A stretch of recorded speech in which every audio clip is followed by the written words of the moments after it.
Hello again. Welcome to another episode of Brenda's Musings. So today I want to talk about self-perception and perhaps how others perceive us. You know, I think when we're younger, we don't really understand what self-perception is all about. We perceive ourselves perhaps as a personality type at best.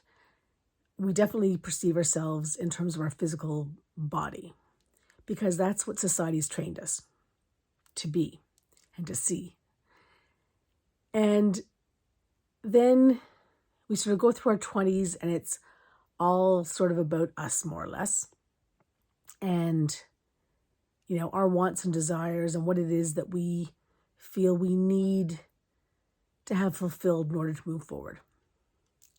And then you hit your 30s. And for many people in their 30s, that's when they're raising their children. And basically, there's no time for self-perception. There's no time to stop and think about, who we are. Or perhaps they're pursuing a graduate degree, or perhaps they're working really hard and are, trying to, climb their work ladder, their corporate ladder, and, get a better job and make more money and that kind of thing. Or maybe they're off, spending time finding themselves. Now, those are the lucky ones because they have, much more time to focus on, who they are and what they want. And in your 30s, you still have all of that energy. Unless you have little children, then you have no energy. But you dream about having energy again, right? And then you kind of hit your 40s. And your 40s, you're pretty well entrenched in what your life is going to be like for the next little while. You're, in a job or in a type of job that you will continue in for another decade, perhaps, maybe 2 decades. And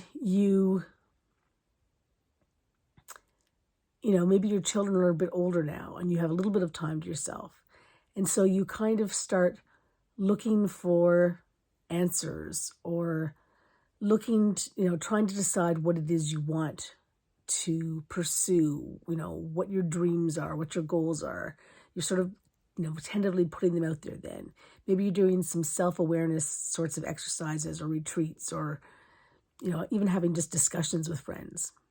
By the time you're in your 50s, generally speaking, you're either really sure of who you are or you're digging deep. You're digging deep into your boots to sort of see, what else is out there and, what do I really want and, where am I going to go with things?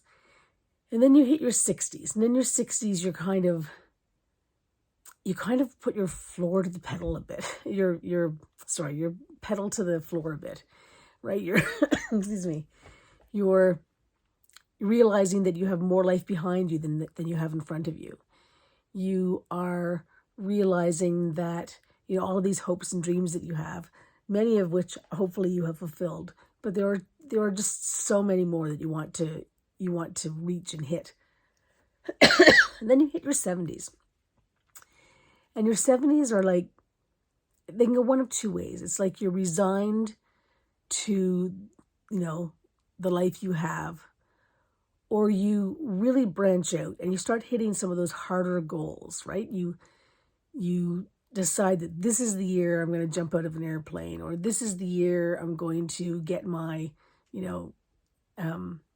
bachelor's degree, which I never, got before, or this is the time I'm going to travel the world and do and see things that I've never seen before.